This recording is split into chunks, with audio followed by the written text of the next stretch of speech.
All right, should see my screen here. Yes, we do.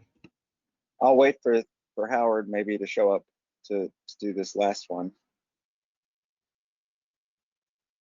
I see that Art is on here and Peter. This is one hopefully you guys especially will appreciate. It's one I saw earlier this week. 34-year-old woman who, this is an outside radiograph. You can see, just take a second to look at it. I think it's pretty apparent what the major abnormality is. She has markedly enlarged pulmonary arteries. You can see her aorta somewhere in here, and her left main pulmonary artery is really this entire thing here, and enlarged left pulmonary artery as well. Sometimes think about lymphadenopathy being confused, but I don't think anyone's going to confuse it in this case, because you can see these vessels just converge on the hyla, and there's no discrete lumpy bumpy lymph nodes.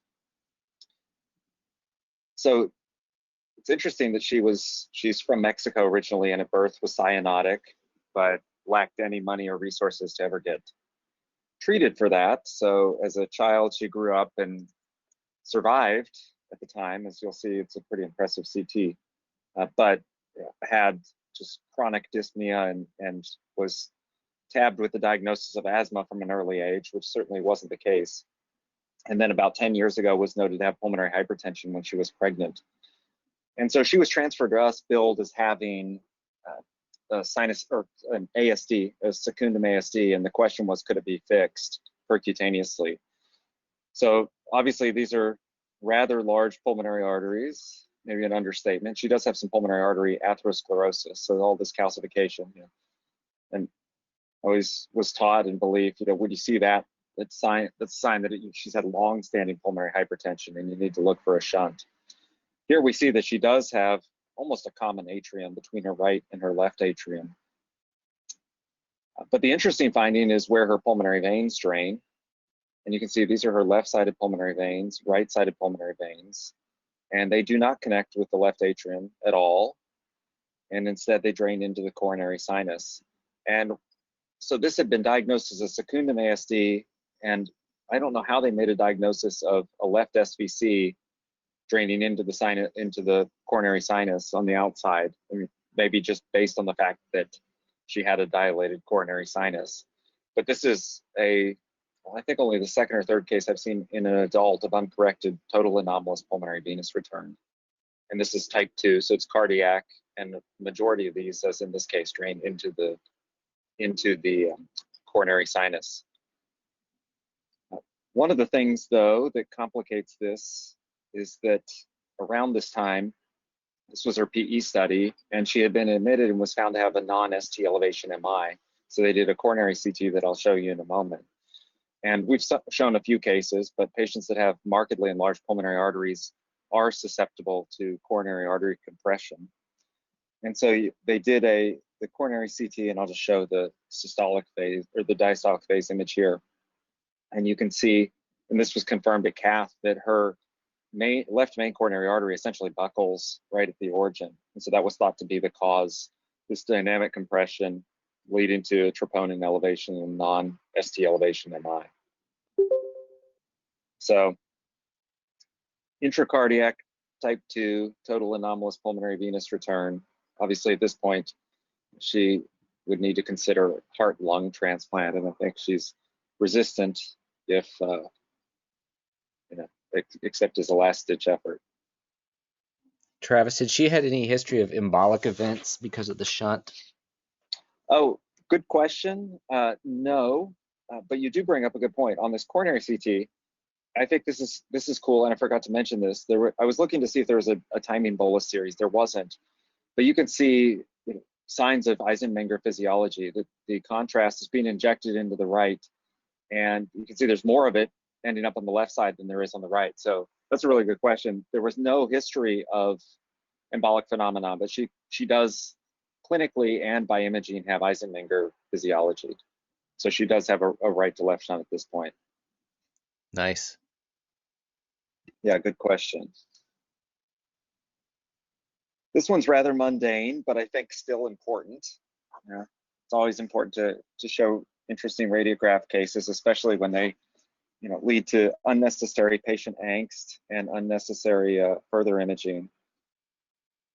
Let's look at the PA view, and this was noticed, and it's kind of funny at first glance. It's almost like it's mirroring the configuration of the right pulmonary artery, and this was interpreted as a possible nodule, and even maybe some calcification in it, or maybe a lymph node in the hilum. Hopefully, everyone recognizes, because I think others have been burned before. If you follow this up, you can kind of hallucinate that this is going into the neck. And this also shows why the lateral is very helpful. There's absolutely nothing in that region on the lateral. And if you window, you can see that they moved her ponytail in front of her. So, these are not necessarily great cases to showcase someone's diagnostic acumen, but I got to see, unfortunately saw the CT follow-up, which clearly, had we seen the radiograph before, that would not have been done, since there's nothing there, and this is just a ponytail. So I don't know, this is probably the third or the fourth case I've seen of a ponytail in over 10 years that's been mistaken for some sort of either lung or mediastinal pathology.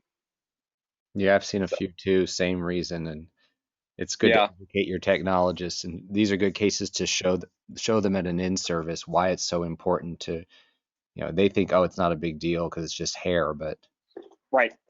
But you can also, so Travis, you can also see the scrunchie there on that anterior, on the PA view. Right, the thing that they thought was the maybe calcification or whatever. Yep, that's the scrunchie right there, and you can see it on the lateral as well, right there. Yep. All right.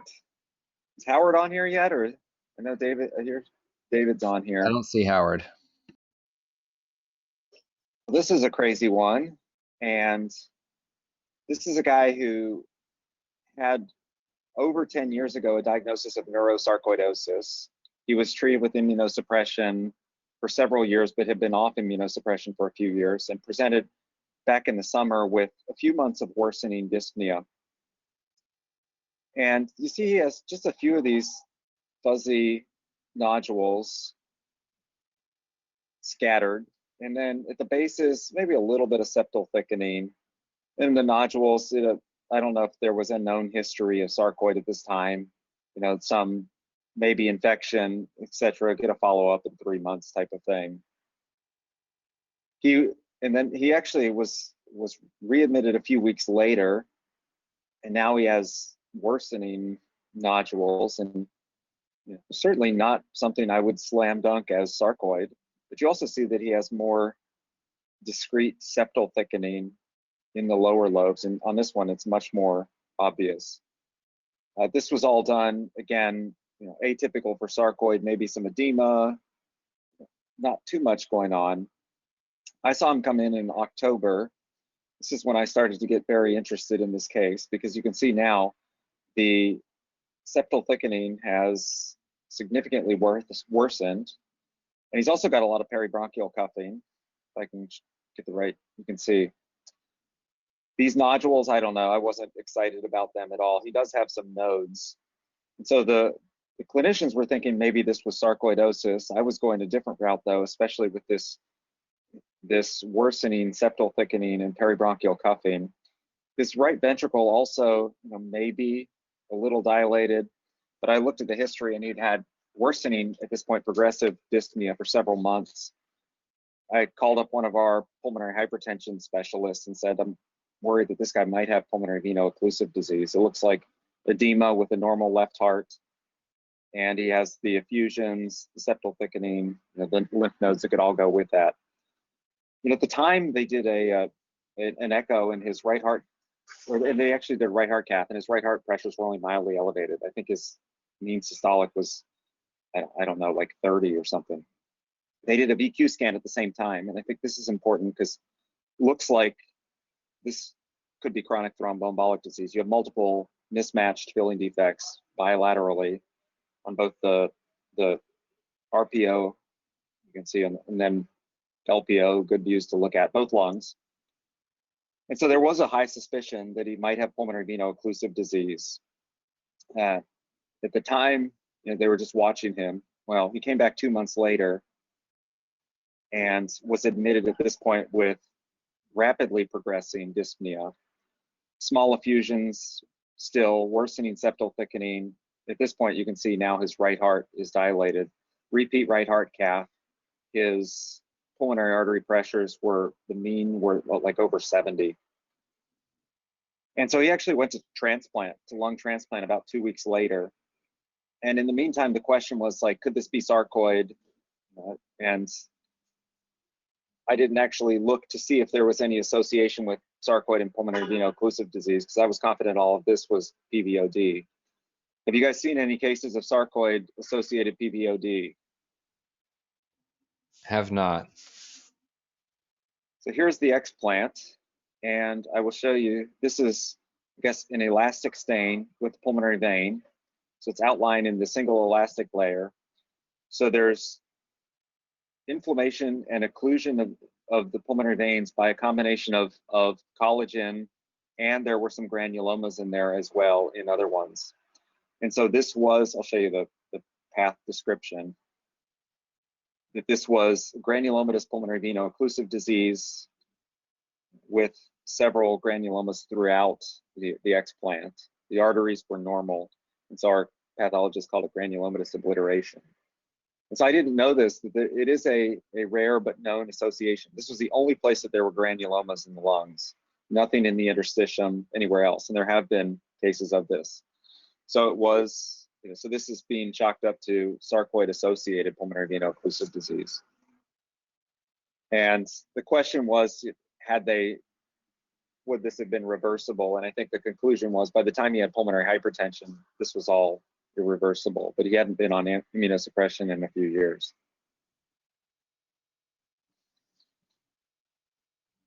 So thought that was pretty interesting. And with the VQ scan, we've had a couple of these, and if Seth's on here, I'm sure he's seen more of this, but this gets called chronic thromboembolic disease, but I think it's important to remember that pulmonary veno-occlusive disease in particular can look like CTEPH on VQ scans.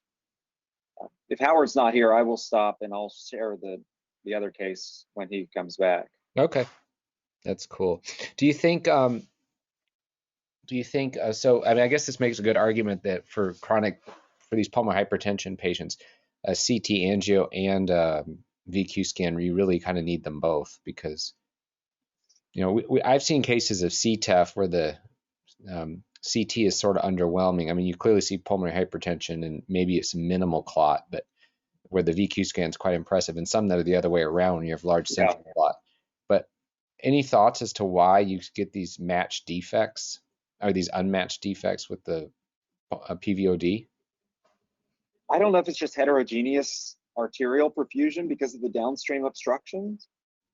I would guess. Yeah, but you think they would be matched. This is matched. not the first time we've seen it. Yeah, you would think you would. Well, I guess I don't know. Yeah, that's interesting. Yeah. Cool. All right. Brian or Peter or David? I got 3 quick ones, Jeff.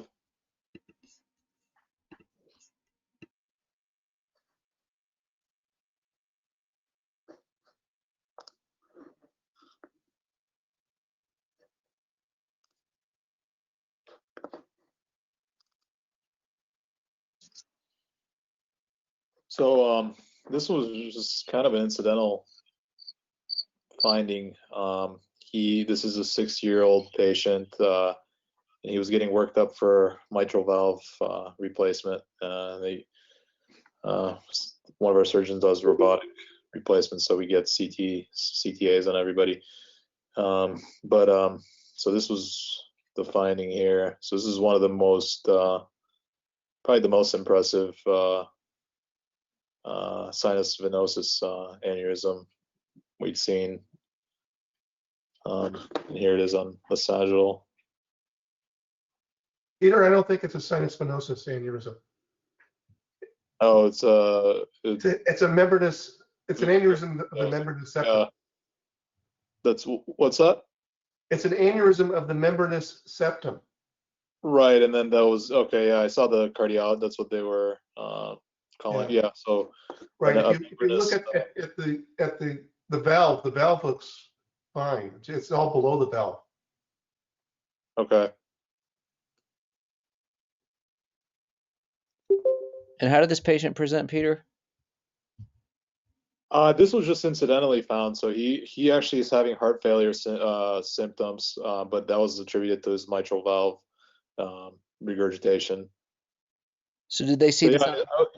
so Art showed me this case, and I was just looking at the history today, and I saw that the cardiologists were calling this a membranous septum VSD that was somehow contained by some kind of, they said, an unknown valve tissue contained it.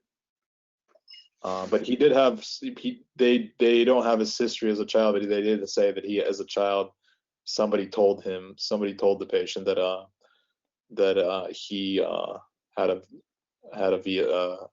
VSD, and it was like, but there's no communication at this point.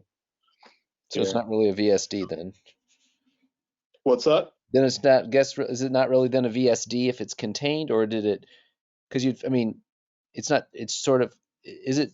So I don't know. Maybe Art can explain it, or you can, Peter. Is it? Yeah, So maybe Art can explain. Is it like a aneurysm of the subvalvular membrane that's just protruding into the lumen of the right ventricle, or is it a defect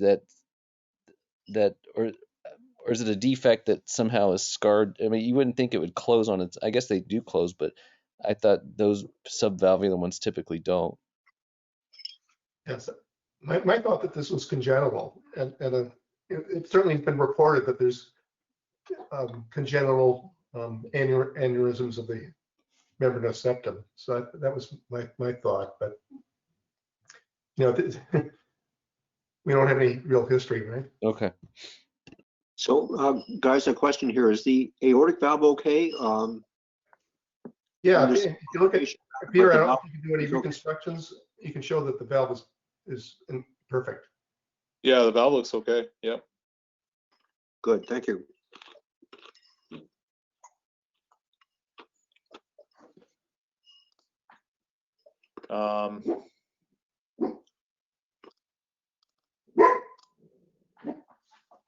So another case, this was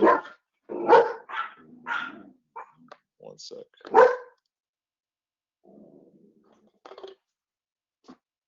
So this was an interesting case.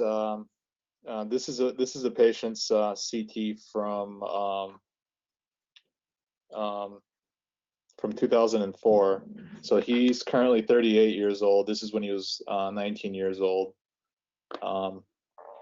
And then in 2002, 2 years prior to the CT, he had surgery for resection of part of this mass, which at the time they thought this was a liposarcoma.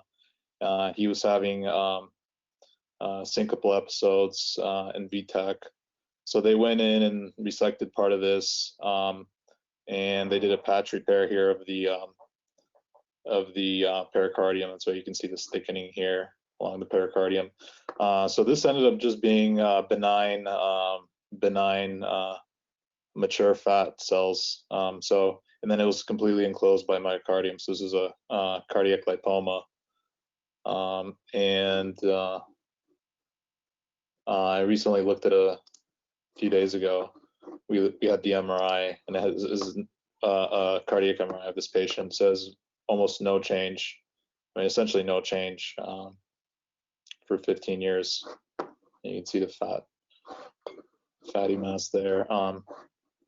Some of these are fat suppression, but there's poor fat suppression basically because the patient had a VSD and field inhomogeneity. And then a companion case.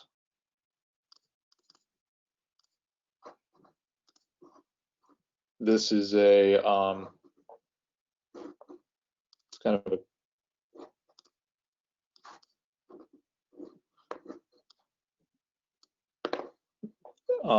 interesting X-ray. There's a contour abnormality here, and 90% of the time we think of hiatal hernias, but this is something else. This is a posterior mediastinal lipoma.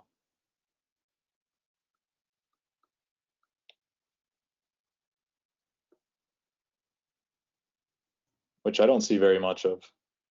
Right. More likely you just see fat herniating up through the hiatus from the abdomen, but that looks like it has a capsule and everything. Yeah, there's a little really thin capsule there.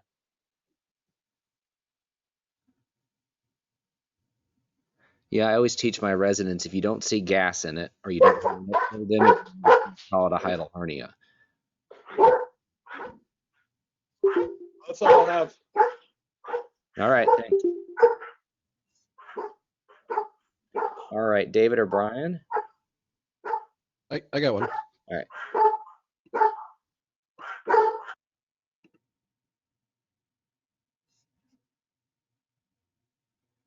All right, you guys see my screen okay? Yes. All right, so this is an adolescent with previously undiagnosed aortic coarctation. This is a 3D surface rendering. You can see here's the ascending aorta and the arch, and very large arch vessels supplying a lot of the collaterals. And here's the area of the coarctation. Let me see if I can zoom in on it. And you can see it's there's actually no apparent connection between the top part and the bottom part. And so when this happens, sometimes it's referred to as atresia. These little tiny squiggly things here are just collaterals. Let me show you the sagittal as well. So here's that sagittal, and you can see there's actually an attenuation difference between the proximal aorta and the distal descending thoracic aorta, which would go along with it being supplied by all these collaterals. And if you look, you can see lots and lots of pretty much everywhere you look, you see large collaterals. I cut out part of the chest wall here, but you can see that there are these superficial collaterals as well. And then we often talk about rib notching, but don't see it often anymore because patients are repaired more early on. But you can see here, this guy has quite a bit of rib notching. And it's mostly due to these hypertrophied intercostals, and so the rib notching is more noticeable inferiorly with the lower ribs rather than the upper ribs, because that's where the collaterals are going from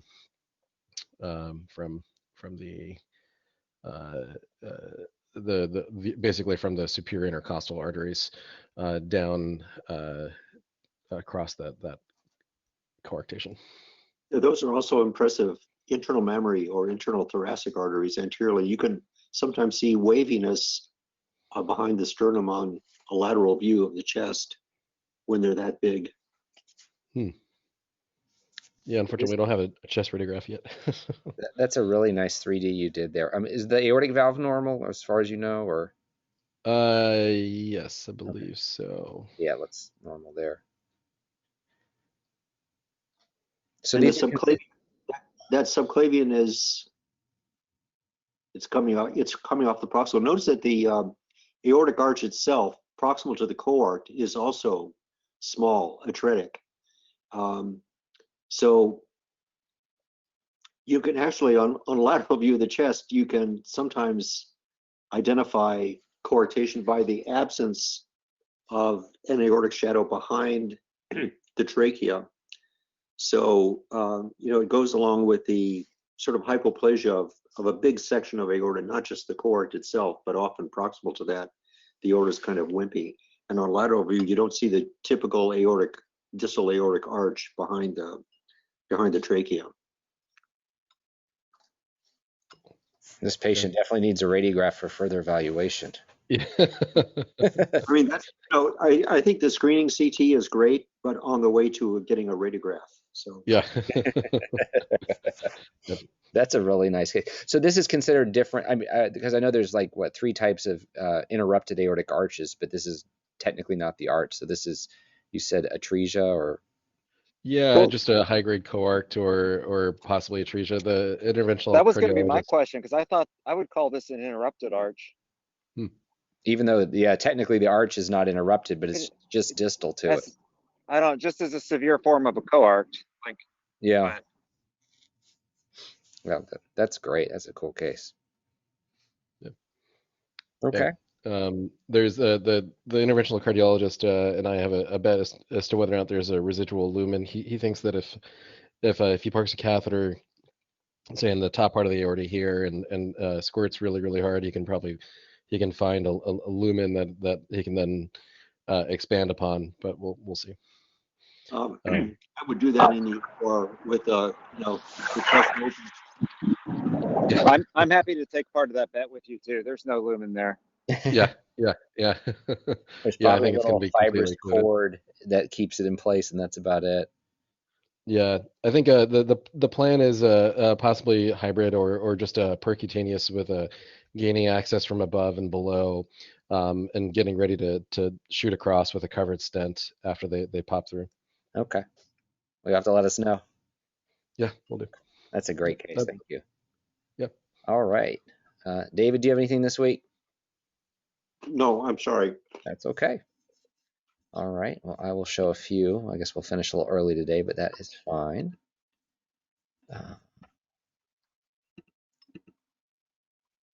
So this is a good case for everyone, trainees and experienced people alike. So this is a patient who had a coronary artery bypass grafting done. You can see the clips from the Lima graft. Sternal wires intact. This was post-op and was doing fine. And then a few days later, let's see, I jumped ahead too far. So this was patient had a balloon pump in at one point, but everything still looks good. And let's see if I can find the right one. And then later on, just a typical post-op, remain intubated, had some atelectasis, but you'll see the sternal wires still all look pretty good. And then a couple days after that, you'll notice that this wire has now moved leftward. All the other wires look good. And then if I go back to, let's see which one it was. Was it this one? It was this one, yeah. And then the next day, you'll notice now that this wire had moved. And so at this point, the exam had changed because typically they go pushing on the sternum, and we recognized that this wire had moved and this wire had moved. So this is classic for sternal dehiscence.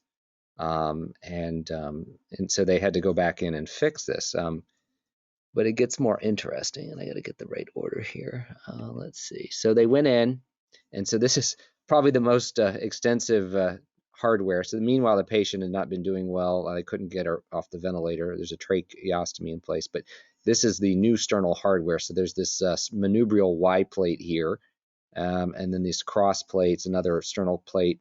So pretty much, I mean, you think this sternum isn't going anywhere with this.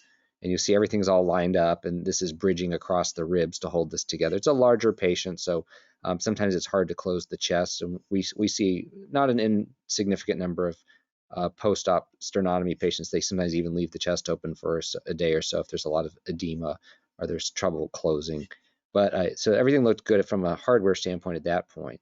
But then about this was the next day, I noticed that this thing had moved. And you can see that the Y plate is now out of line with the rest of the sternum. And there's two little screws floating around. There's one here, and there's one down here. And then this one is backing out. So this is a re-dehiscence, which I've never seen happen twice. This looks pretty secure. But anyway, clearly the bone is falling apart, and it's not staying. So they ended up having to actually take the patient to the OR, and they ended up opening the chest for a while, and they haven't closed it with any hardware yet, but they'll probably have to close it with flaps. Sometimes they'll medialize the pectoralis muscles to close the defect, and also bring a good blood supply. They did do a CT scan for their operative planning, and you can just see there's the dehiscence. It's quite impressive, and I can make a coronal, but you can see not any big abscess or anything. It's hard to know if any of this is, the presumption is there's some infection in there, but there's not a lot of, it's pretty clean cut there. But again, it was pretty fresh post-op. You just see it pulled right apart. And if I go to the coronals and then make a MIP, I'll go forward here, rather forward. We can see our hardware right there. You can see it where it pulled apart. So double sternal dehiscence following a sternotomy.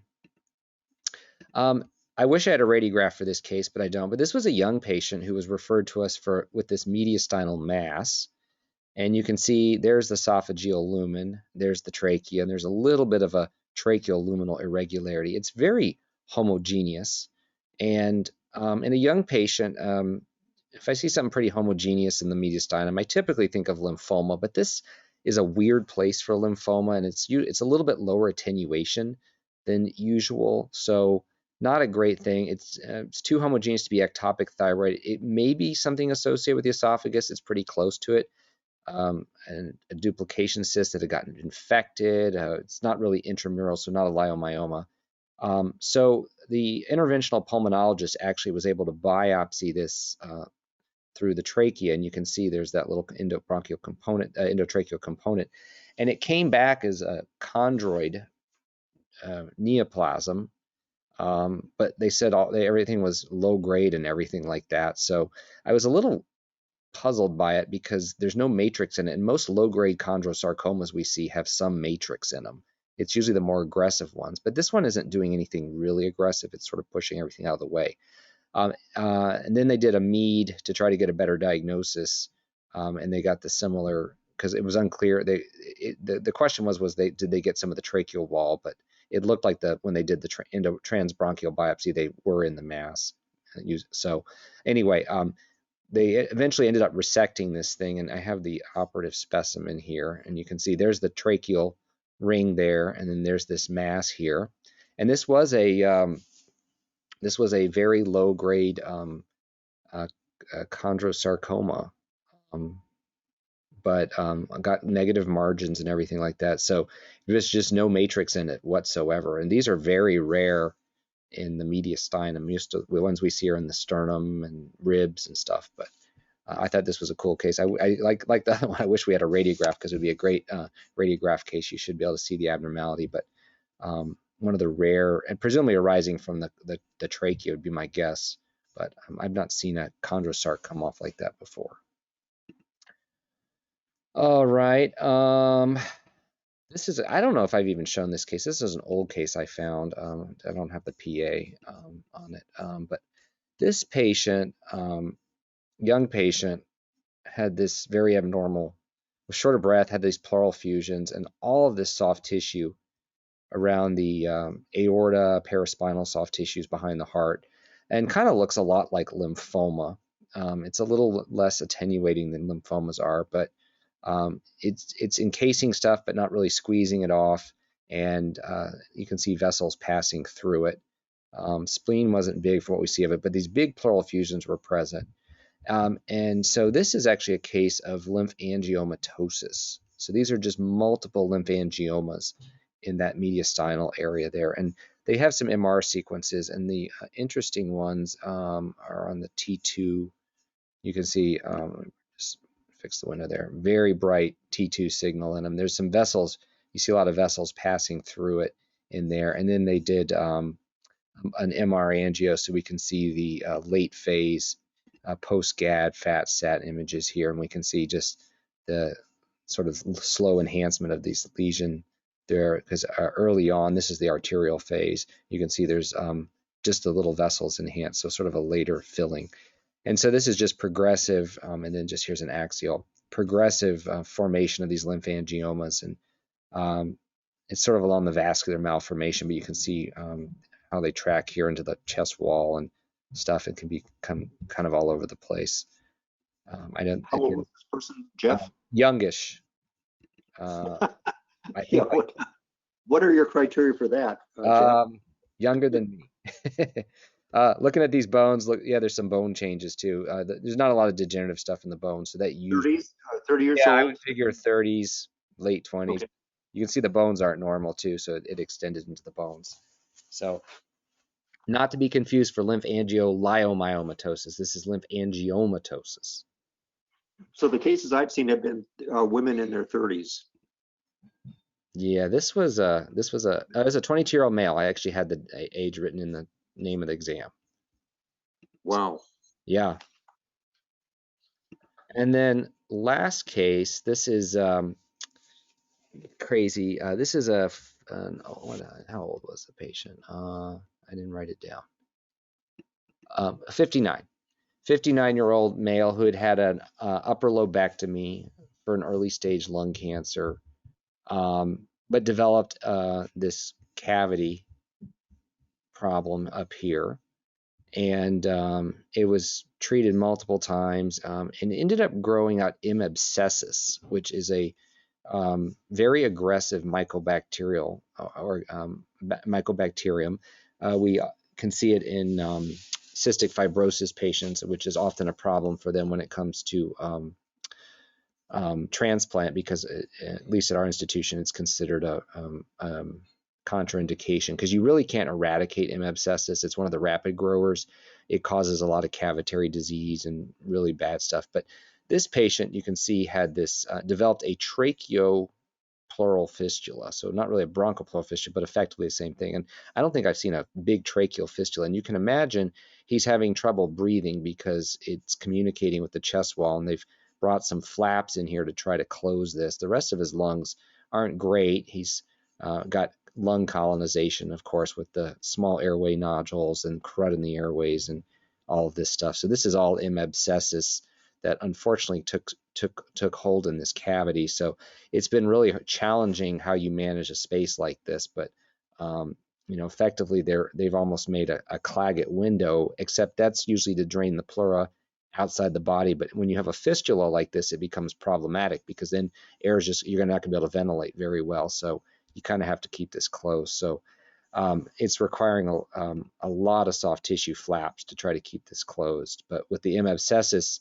you can try to suppress it with some heavy duty antibiotics, but you're really going to struggle to eradicate it.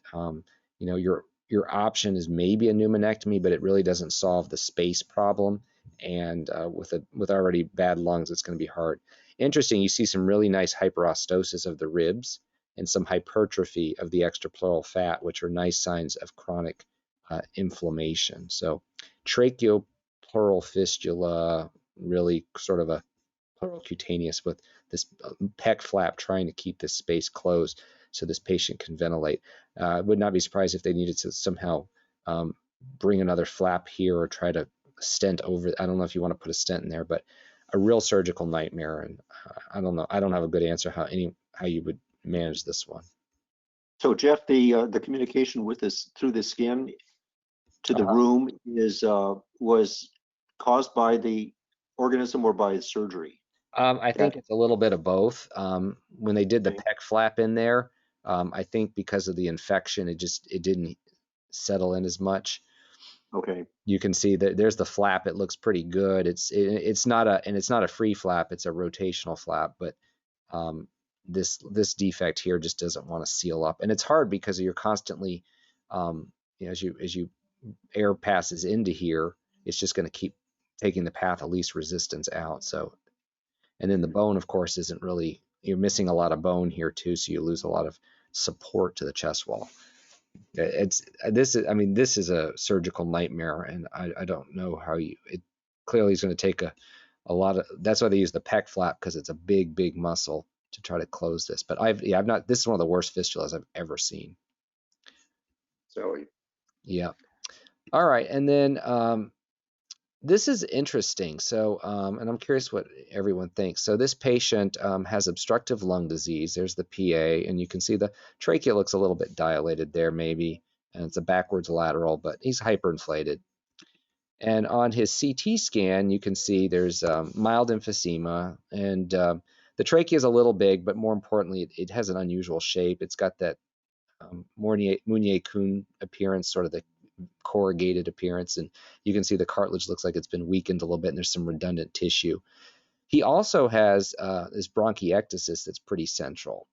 But what's interesting is he has alpha-1 antitrypsin deficiency, and there's maybe a little bit of emphysema in here, but it's pretty underwhelming. I think it's all, I think these are all airways though. So the question is this a primary, is this all primary, tracheobronchomegaly kind of Meunier-Kuhn picture, or is this alpha-1 antitrypsin deficiency manifesting as Meunier-Kuhn syndrome? Because I have seen cases of alpha-1 that are predominantly bronchiectasis, and I don't know if we'll ever know the answer to that, but that's the coronavirus, corrugated appearance. So Yeah. for me, I think it was David that showed, wasn't it David that showed the first case a few years ago of alpha-1 manifesting as bronchiectasis? Yes, yeah, I think and so. recent cases too that had a component of emphysema and had some bronchiectasis. But in a lot of these cases that have bronchiectasis with alpha-1, they don't have much in the way of emphysema. So I mean, I think that this emphysema is pretty well generalized here. I think this fits nicely with being associated with alpha-1 rather than with Mooney or Kuhn. Yeah.